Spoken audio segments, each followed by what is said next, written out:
Good evening, everyone. Thank you, Howie G, for co-hosting. Deep appreciation.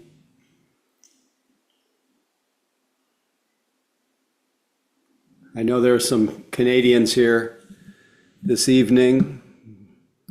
You may not be aware that America is engaged right now in the Democratic Convention, which many people are quite absorbed in right now. And for those who've been observing, regardless of your party, it's a joyous event. Sea of humanity, sea of diversity, sea of goodwill. So moving that, yeah, I'm, I'm a bit of a politics junkie, but it's really the humanity and the goodness and just the huge relief in the US for those Canadians here, huge relief that there is a possibility of sanity ruling the day and wisdom, goodwill, honesty. So I'm in a really happy, very tender place because I'm just so moved by it all. And have to admit, in some ways, I want to keep.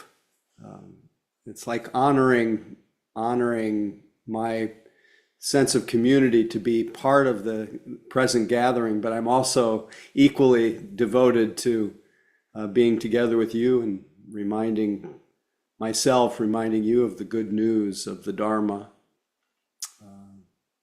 Even though we have to resolve our own freedom and awakening and resolve our own difficulties, the Dharma just gives us such not unlike this convention, gives us an inspiring vision model of how we can awaken collectively, how we can awaken individually. The Dharma, I was just reflecting tonight because of the amazing diversity of humanity in the convention, that the Dharma, the Buddha may have done it a little bit differently, but the Buddha was all about diversity. The Buddha did not, he totally melted down the stratified society of India, and anybody who walked through the door of the Sangha had to see their common humanity, the doors were open to anyone, regardless of where they came from, who they loved. Really, they were able to join the Sangha and awaken, whether they were a so-called untouchable or whether they were a Brahmin, and everyone wore the same robes. Now we celebrate our diversity very explicitly in our culture, but the aim is the same. The aim is to exclude no one from the possibility of our nature to awaken and to be well and happy, and have that both be individual and collective. So this is, I feel like I'm in a Dharma event when I'm sharing in that convention right now. And I have a lot of work to do at trying to see people with extremely different views with the same open heart, but I'm working on it, and hopefully all of us will work on it. In the meantime, the way we develop an impartial heart, a resilient heart, welcoming heart, is to touch that place in us that is boundless and inclusive, that can sit in the middle of it all, and that is right where we're sitting. That's what it starts. The path leads here, it starts here, the path leads here, and the path The end of the path is right here. And it all begins in the hearts of each of us. And so let's just sit, enjoy our good fortune of being together. Maybe before we sit, since many of you have your cameras on, the more the merrier, turning your cameras on, please feel free to unmute and say good evening to each other, or hopefully get that same feeling of community. And you can say where you're calling everybody. in from. Good evening. Good evening, everybody from Connecticut. Hi, Keith from Berkeley.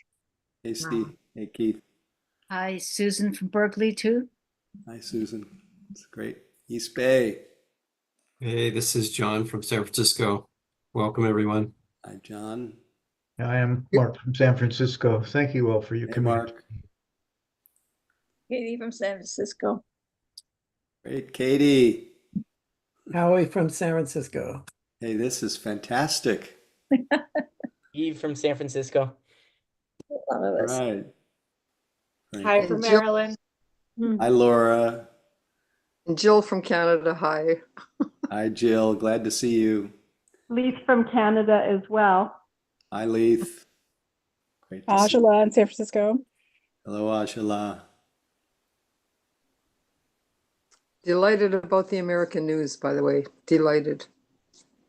Happy for you. John, San Antonio. Hello, John. Welcome. Dan, Santa Fe. Hey, Dan. Dan under dappled light. Yes. Mike in Sausalito. Hello, Mike, in my hometown. Hi, I'm Amy in Bernal Heights, San Francisco. Hi, Amy. This is so fantastic that so many San Franciscans are here tonight. I want all of you to show up on Saturday for our half-day retreat in person at the San Francisco Dharma Collective, 9 to 1. Don't even consider not coming. Anyway, it's a rare opportunity to get together in person, so please come on down. And there will be information sent out, and it's also included in the newsletter, so please check it out. It will be in the chat in a minute also. Great, thank you. Anyway, thanks for letting your voice be heard, and now we can drop the past. It's gone now. And we can drop the future. It's just a dream. And we can enter, embrace, get used to the only reality, which is the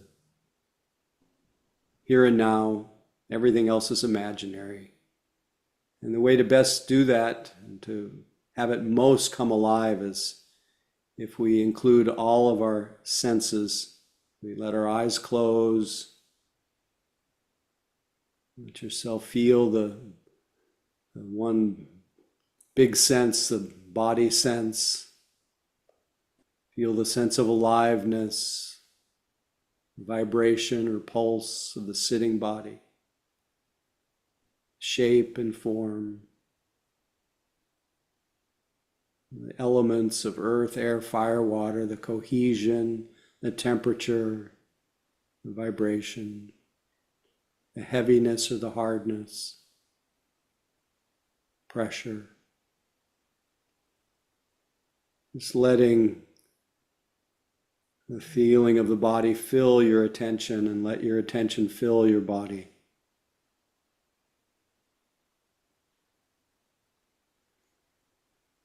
All the senses open, the inner eye, the ears, the nose, the tongue, and our mind, the sense of being aware and conscious. Without that, no capacity to experience this body. So be aware of the simple fact of being aware. Feeling the sitting body, and notice how our sitting body, quite naturally, when it bathes in our kind attention, how it just settles by itself. and how naturally we become aware of the body's experience of its own breathing.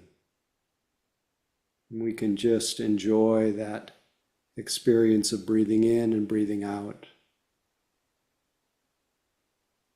Not making too much out of the breath, just noticing that our body is breathing. There is a side benefit to feeling our body and breath, is it in a very gentle way empties our mind of its usual preoccupations and it fills it with life right where it touches us, right where life is. Just this moment, just this life, just this breath, just this sitting body. We remember in our practice that there is no higher mountain to climb than this experience of being aware now. Everything revolves around this present reality. Just this moment.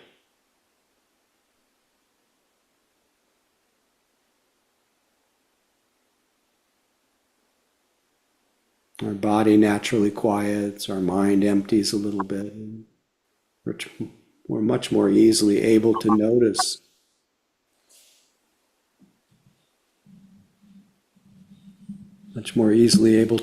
sounds when they become predominant. We let them come and go. Able to more easily notice moods as they roll through like internal weather. More easily able to notice thoughts and images that pop up.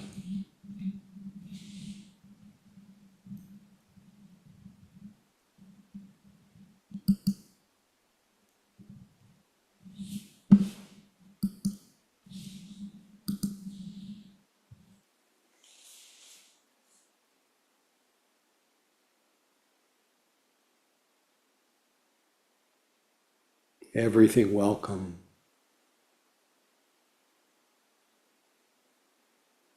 But not looking for anything, just settled back into the moment, feeling the body, feeling the breath.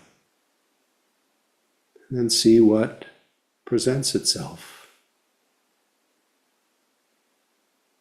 In this way we realize the Dharma, how everything comes and goes.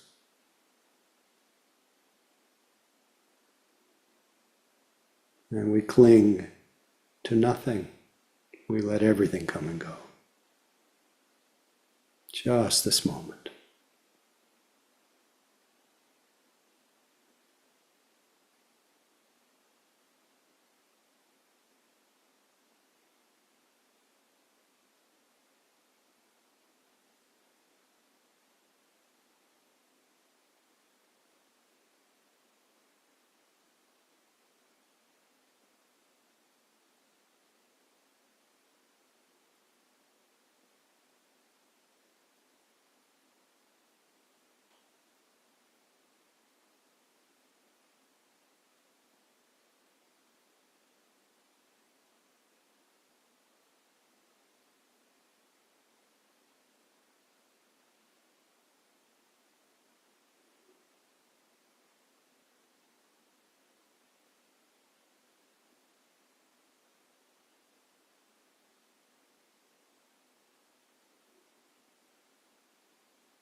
The thoughts that arise and are noticed just vanish. They self-liberate. The thoughts that go unnoticed spread out into ordinary thinking and can wander a long time absorbed in a thought world.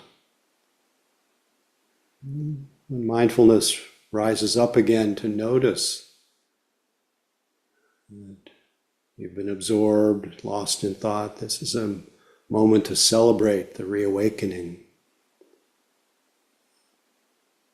The fact that mindfulness has come back online, an opportunity to embrace the present reality again without any judgment.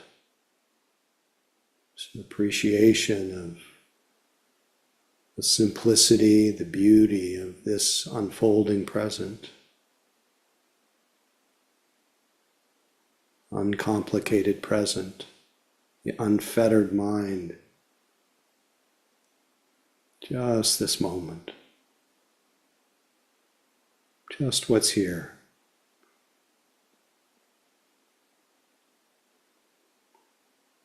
Body, breath, thoughts, moods, sounds.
As always, thank you so much for your practice.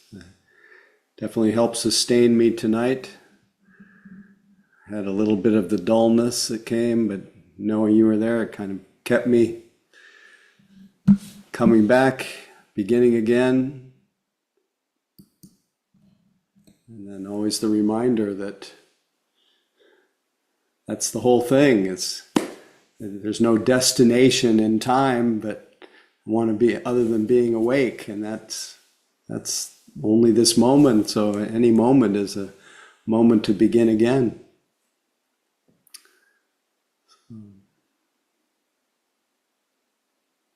Definitely feel the slight weight of dullness, sleepiness, but we'll see what happens. Curious, anything you noticed, any questions came up during the sitting? We'll spend a few minutes tonight exploring.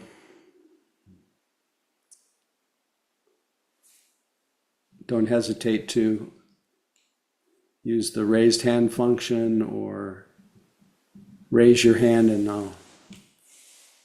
if I see you, I'll call on you. Tell me what's happening. Questions, comments, descriptions, topics.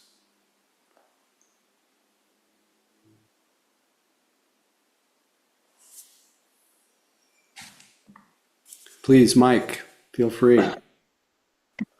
Sure.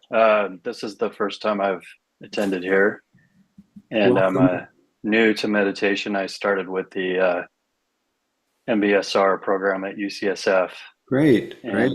they recommended coming here as well. And as a new meditator and coming from that program, I really appreciated this session. It was a bit different in that there was a lot more time in silence, which I feel like I benefited from quite a bit. It was an interesting experience to be silent for, I don't know how long it was, but the experience was different. I was able to really feel energy moving through my body and feel parts of my body that, like, very extreme subtleties that I normally wouldn't experience, like in my lips and my mouth and my toes and my hands and so on. So I really appreciated this session, and I hope to come back. Great. Yeah, thank you. More than welcome. Yeah, that sometimes we don't. If the space is filled too much with words, we don't marinate in the silence allows our mind and body to come together and for us to actually notice things more subtly, just as you described. And I'm not sure in your MBSR training whether I know you're using language, but what the direction of practice is we move from the concept of things like foot and lips and eyes to the direct experience. And I know that what you were picking up on was the direct experience of pressure, but it's part of the Dharma is to see through the difference between the concept of what we're experiencing and just that immediate and direct reality. So to feel that more direct reality, it's helpful if things are quiet long enough to actually just feel it. Otherwise, we're commenting, we're narrating essentially. So I'm glad you're here, and please feel free to raise any questions that come up about your practice, and probably a time that I can be most useful. And it's Thank a you. wonderful world of discovery. It's just an endless world of adventure in a way, the inner life. Just a little aside, and go to the gallery view. When I first started my intensive practice life, in the old days, maybe I've spoken of this recently, that there were no such thing as evening sitting groups. There were just 2-week retreats or 3-month retreats or month-long retreats. And And I went very soon after I started, I went to multiple longer retreats because I was very fascinated by it. And what sparked me to remember the story was the word adventure. And I came from a family where everyone in the family did a lot of outer adventure. People were curious. They'd like to travel and experience different cultures and kind of stretch in that way. But when my family found out that I was spending 3 months in silence, that kind of adventure they could not relate to. They thought I'd gone off the deep end or joined a cult or something. But when I've described it as an inner adventure, it's somewhat analogous with the outer adventure. Then they got it. They got it. And I was just exploring terrain that was unfamiliar to me, and just an endless world of discovery.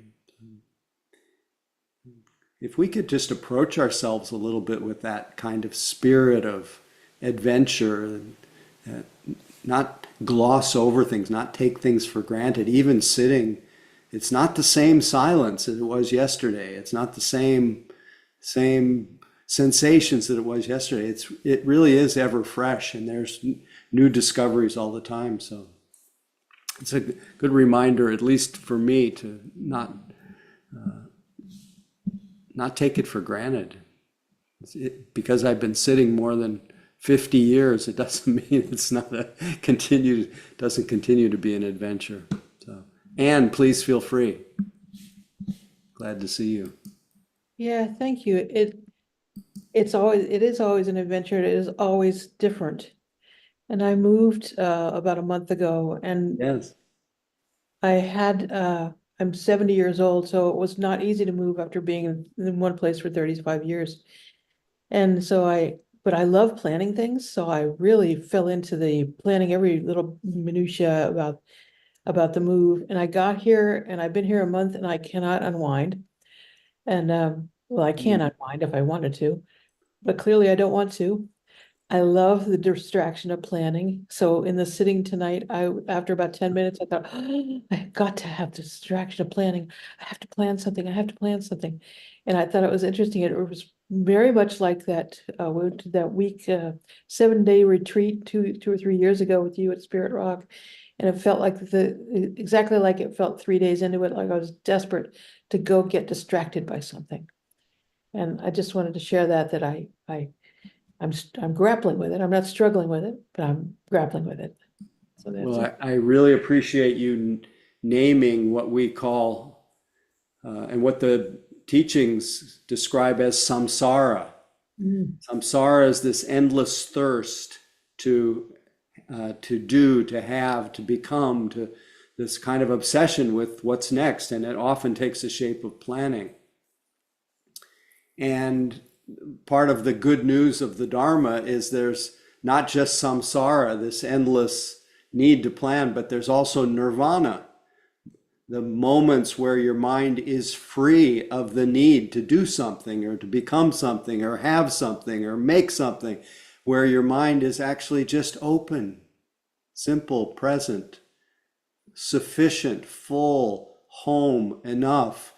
And that experience deepens if we practice simple mindful attention to the present moment, because every one of those simple moments of mindful attention is a moment actually where we're not looking for something else. It's a moment where we're noticing. So little by little, we're actually loosening the power of that obsession or that compulsion to plan, and at least making a shift from being caught up in the plan to noticing, oh, the planning mind. So that was good news that you noticed that the mind was planning.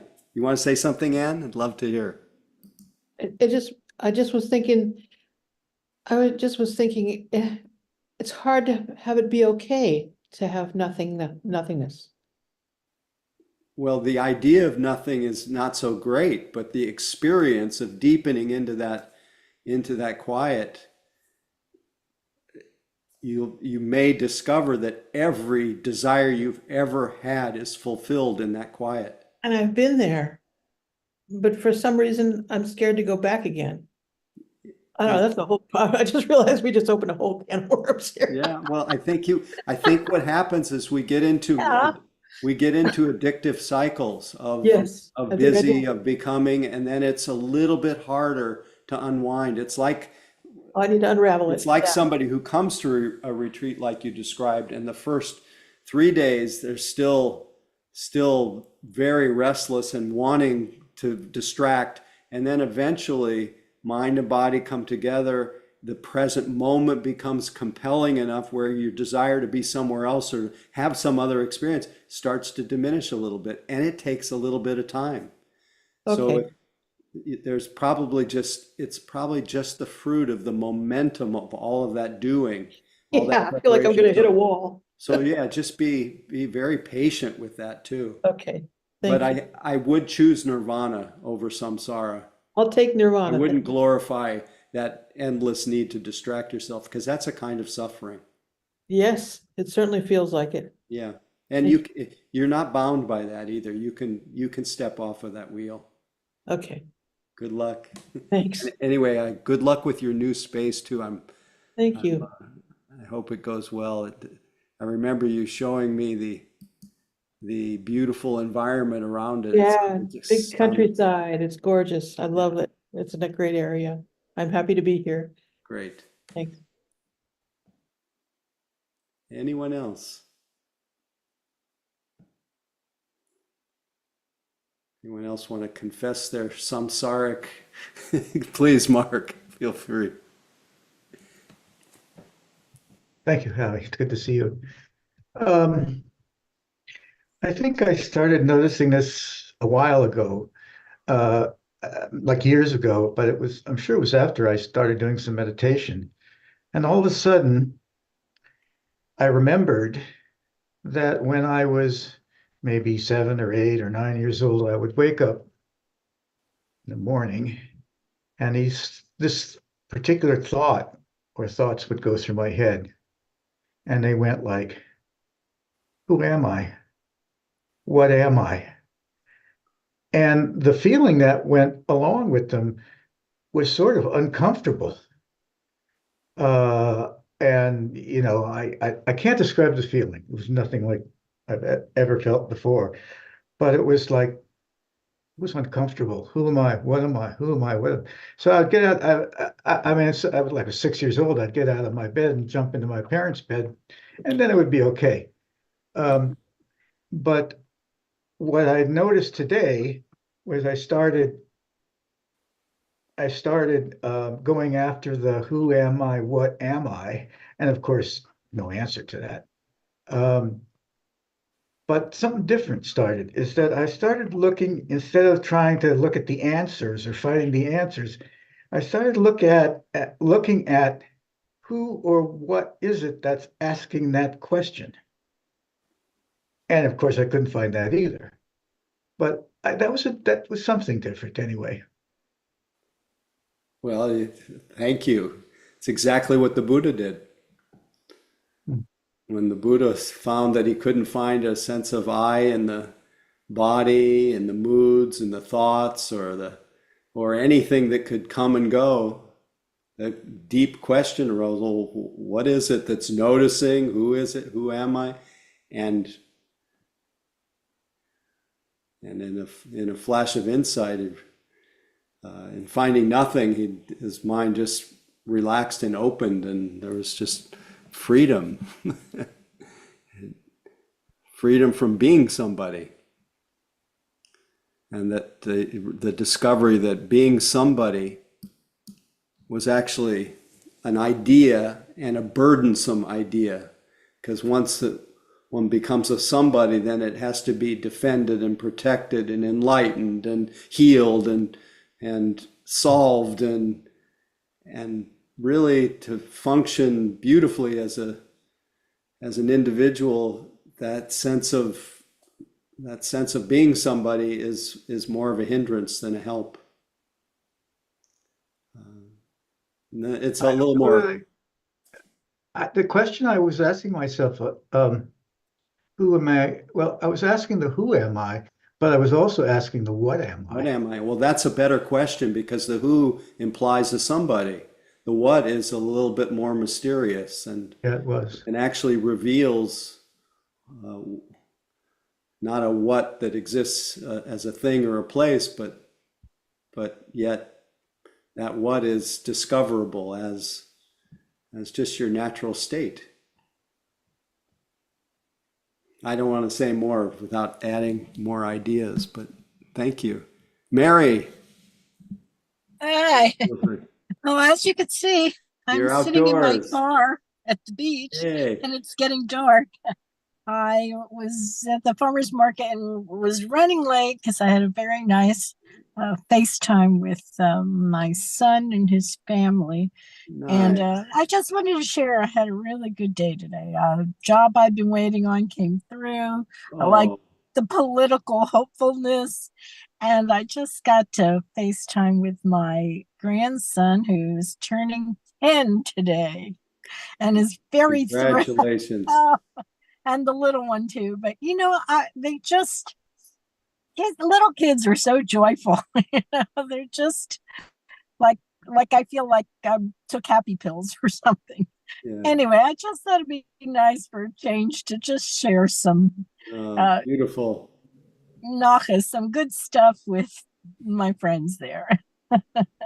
Very And it's glad. lovely at the beach too, although getting Yeah, quite dark. well, no, you can see the beautiful blue sky and the palm trees, and it Oh, looks that's behind me. I was trying to turn it this way. I don't know. It's getting too dark. almost had it. Hi. Anyway, take care, Oh, Mary. Enjoy. all right. Thank you. Amy, And thank you, Amy, Howie. I'm glad I made it, even in the car. glad you did too. Didn't want to miss you. Thank you. Thank you. Amy, please feel free to, you'll have to, oh, good, you unmuted. Hi. I just want to say thank you, Howie. I haven't seen you in a long time, and I don't necessarily expect you to remember me, but You had more hair the last time. yeah. Um, Man, I'm feeling so good to be here with you tonight. Hmm, Um, what's the first person said this longer sit really makes a difference for me in being able to really settle and found some extended moments of nirvana in there tonight. So great. um, I'm wanting to thank you because to share just a little history, I first came to your group like 25, I don't know, 20 something years ago with Jessica Mendels, my good Oh, friend. And you please were, send my regards if you're still in touch. yeah, and you were over on Dolores Street, Wow. and I walked in and I hadn't been to a meditation group before, and it was like, oh, this is lovely. It felt great, and then, but over the years, dabble in, dabble out, and then I was going to the one at in the mission, the The church, church. Saint somebody. Saint John the Evangelist That Episcopal one. Church. Yeah, inconsistently, um, because I always aspired to a consistent meditation practice, but it was always hard. And then the pandemic happened. And it was during the pandemic that, I really needed a refuge and started going to the Spirit Rock Mondays and became really consistent. Great, great.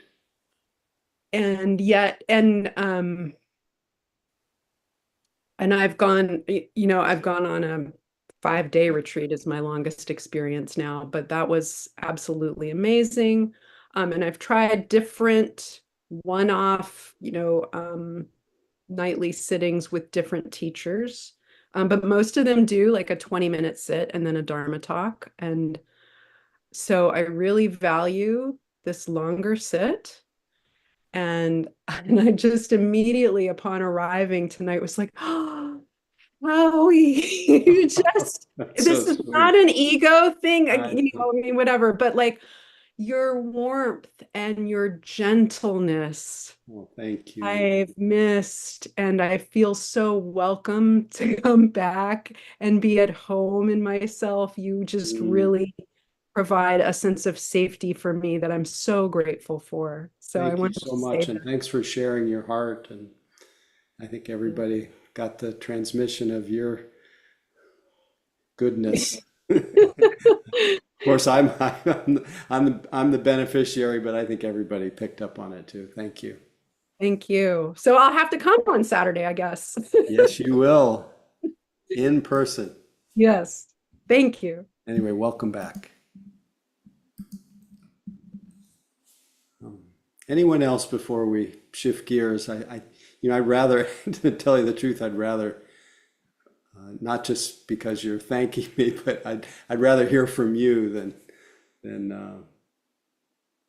just have you captive with the Dharma talk. Did you want to say something, Howie G? Yeah, I just want to make a reminder. If people don't know enough about the Saturday, I put it in the chat, and if they can both attend to you and click on the form, then it will take them over to the website where they could find out about registering it, and et cetera, et cetera, et cetera. It's right there, just a click away. If you can't get to that, it's in the email posting that we got today. Thank and you. it's a cool little spot there too. So I recommend it to everybody. Thank you. Thank you. So last call, and then we'll do a little Dharmet maybe.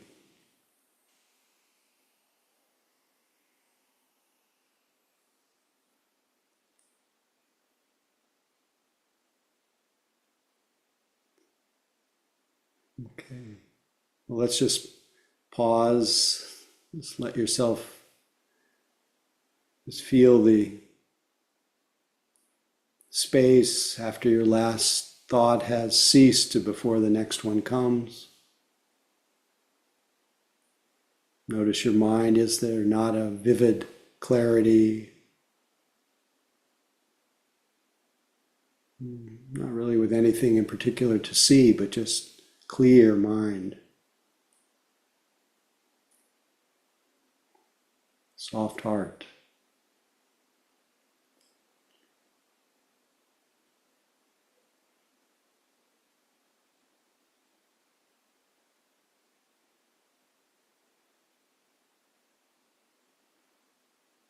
Initially, I think people don't really appreciate this momentary nirvana that is available. And got us going on this topic. Now I'm keen on pursuing it.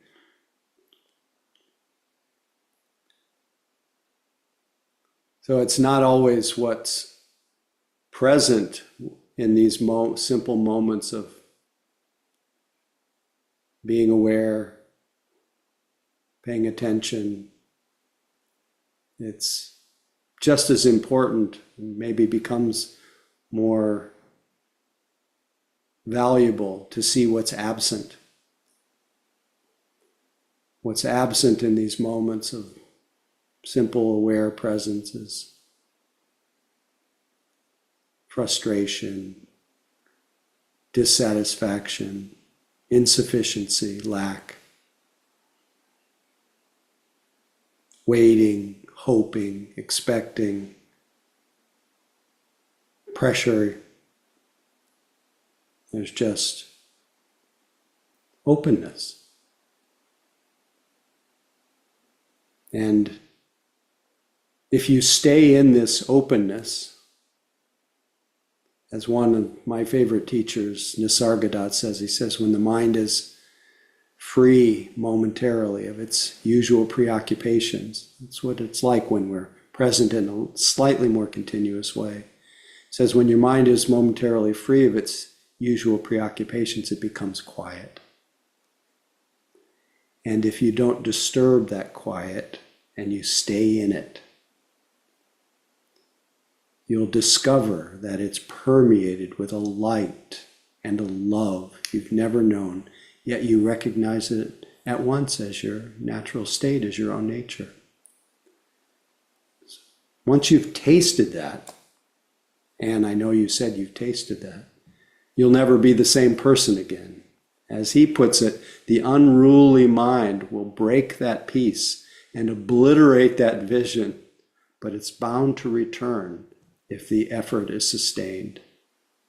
Until all bonds are broken, grasping and attachment end. That's really what this is about. It's about opening the tight fist of grasping, of the stress that comes from being in a state of clinging and grasping and attachment. Grasping and attachment end, and life becomes supremely concentrated in the present. And as I said to Anne, if you stay in it, the present time experience, that's our greatest possibility. It's within our power because it's our natural state. But to have that experience of being present be so compelling that it whittles away at that addictive habit of wanting to be somewhere else, of wanting what we don't have. Instead of wanting what we have, we end up spending so much time wanting what we don't have. And that is a kind of disease of our mind. Because in that state of mind, we're saying, these conditions that I have presently are not enough. And the truth is, this is all we have. And it's only our mind tells us that what we have isn't enough. So we're basically training our mind habitually in being in a state of lack, being in a state of dissatisfaction.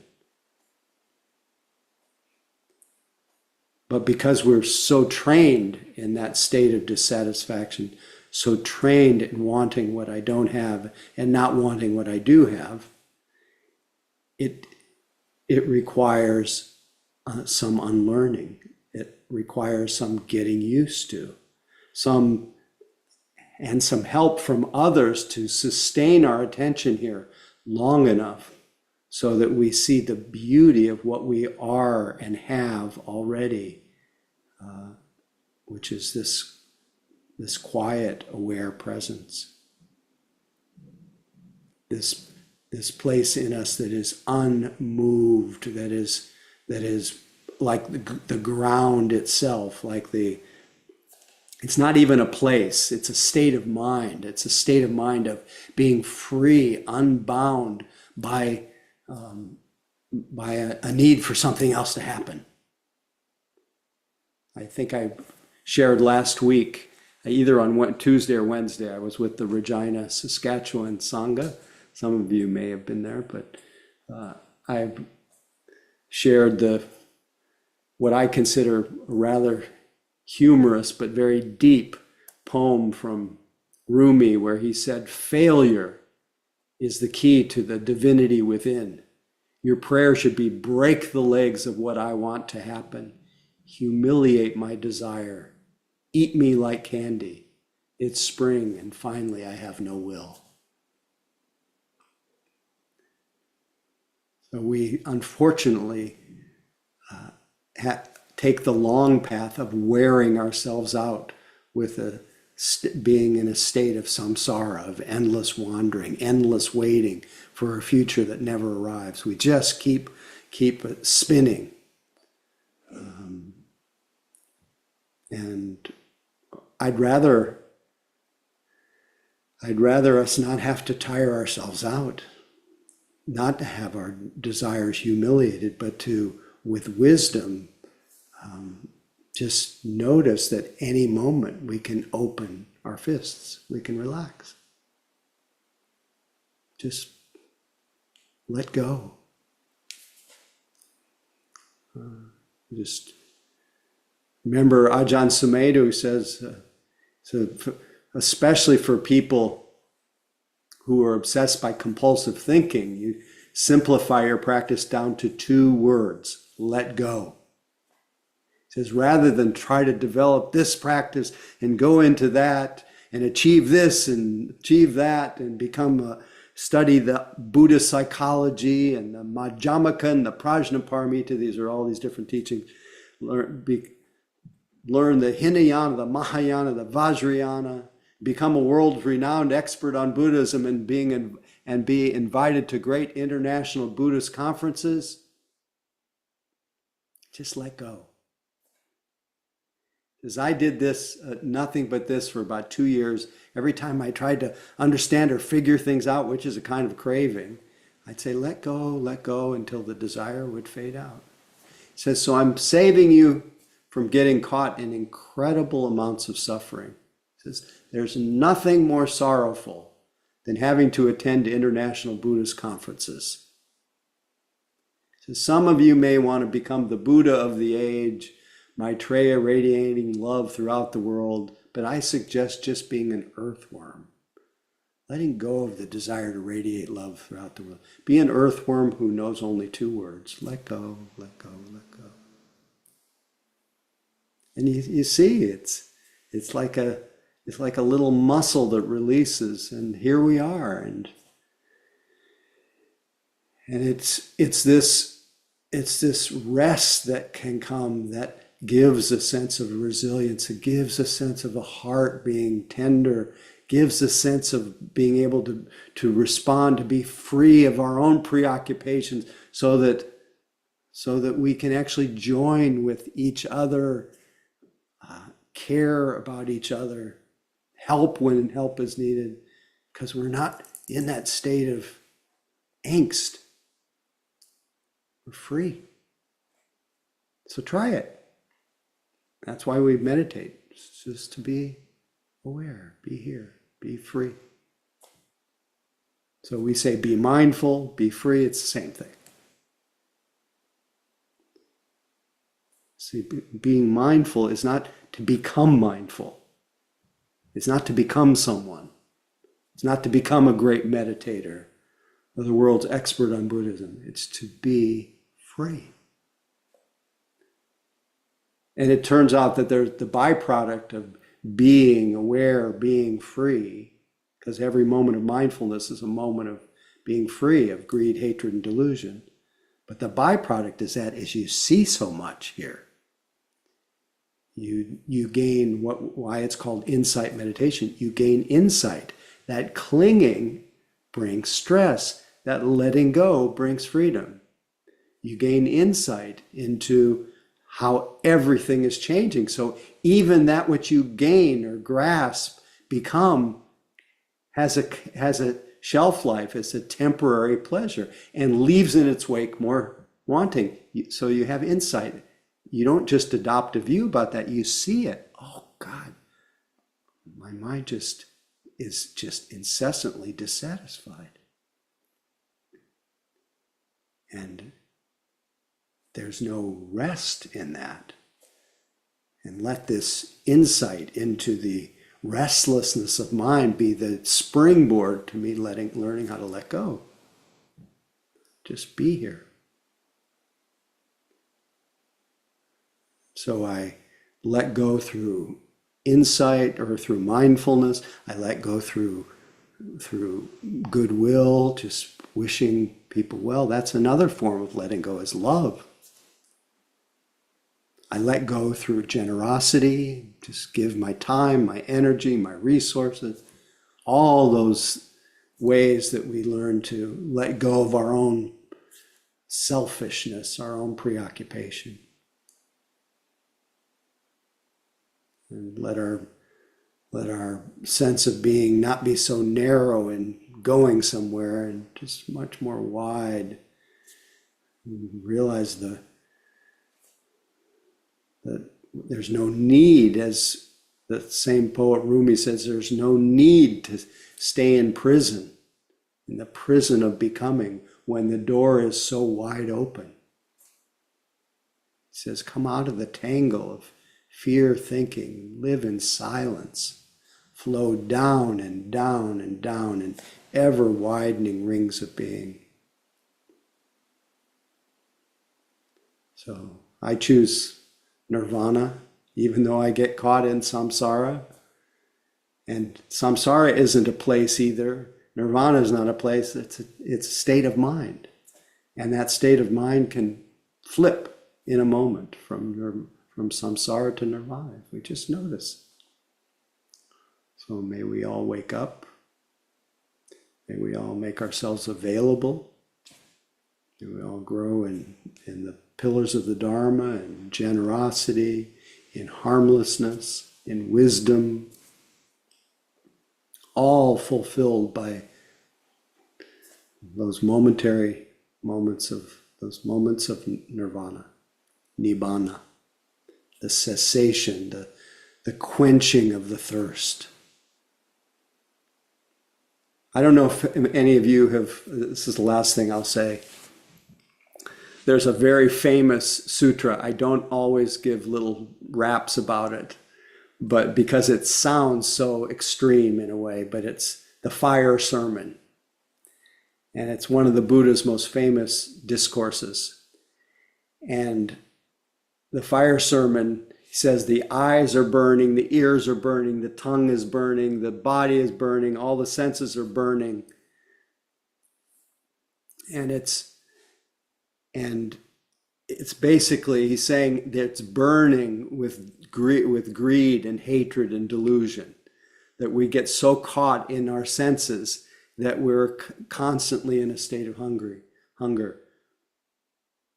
And so there's this burning, but it's the moments of mindfulness, this moments of nirvana that quench that thirst, that wash away, that soak that fire with the light of, with the water of attention, you could say. And we put out the fire. So there's quenching of thirst, the putting out the fire, all these different metaphors that are used in the teaching. But not because our senses are so bad or enjoying the world of the senses so bad, but we just get so caught. So we become on fire with our thirst. And so nirvana quenches the thirst and we can be free. Anyway, I'll elaborate a little more another night. That was kind of the 10-second version, but to be continued. I think this may be a good time to sign off and wish all of you nirvana, nibbana, and mercy about how much we dwell in samsara, and to wish that our practice tonight and every day be dedicated to the welfare and benefit of each other and all beings everywhere. And thank you in advance for your generosity. I'm sure Howie G left some info about how you can offer financial support for Mission Dharma for me. Thank you in advance. And hope to see you all on the Saturday half day. Feel free to unmute now and say goodnight to each other. Thanks for your attention. Canadians. Everybody. Thank you. Good night. Everyone. Thank you, everybody. Thank you, Howie. Good night, everybody. Howie, that was Good night, great. everyone. Thank Good you. Good night, night, everybody. everybody. Thank you, Bye-bye. everyone. Thank you, Howie. Thank Everybody. you Good all. night. Great to be Thank you, with you. Howie.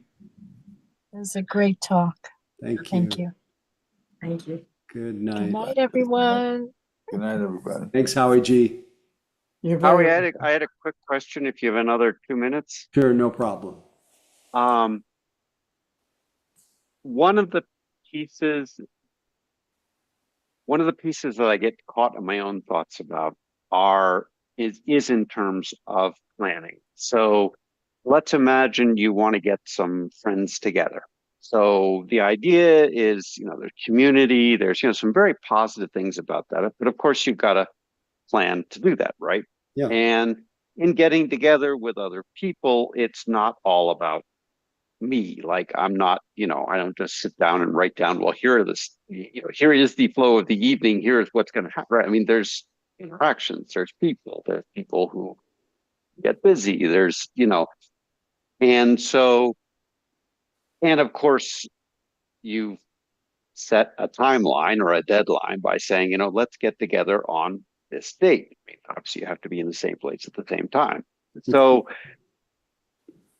it is very easy for me to then envision something, I'm willing to throw that out and get feedback, but there's like this time pressure that's just sitting there that even though the goal I think of as, well, at least feels to me like something that brings joy to me and hopefully would bring joy to others and these sorts of things. But I mean, there's this, well, you have to plan, but there's also this grasping of, oh, but we don't have these pieces nailed down because somebody hasn't applied or somebody hasn't decided whether they can come. Or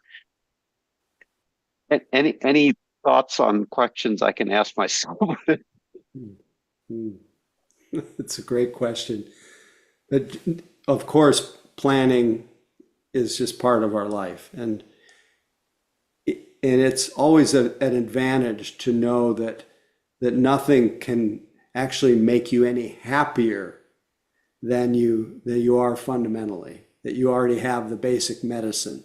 Okay. And so that you're not burdening the plans with the expectation that they have to fill the hole that's in you in some way, but that you already that you don't look beyond yourself for that relief. Then if you are already resting to a certain degree in samsara, or I mean in nirvana, I'm using that loosely. Yeah. In a whole, full, then you can plan with a lot less anxiety, a lot less pressure to get it right, and maybe even actually enjoy the planning, enjoy dealing with the frustrated desire for people to call you back in a timely. It's all workable. A little bit more if you're pretty settled in yourself, by and large. But everything you described, almost inevitably, uncertainty does trigger from time to time things that are unpleasant. Wish they were otherwise, but that's where we have the sense of being whole, having more equanimity, having more wisdom, helps us to navigate that terrain. Okay. So basically that, yes, the frustrations are there, but they come and they go. I don't,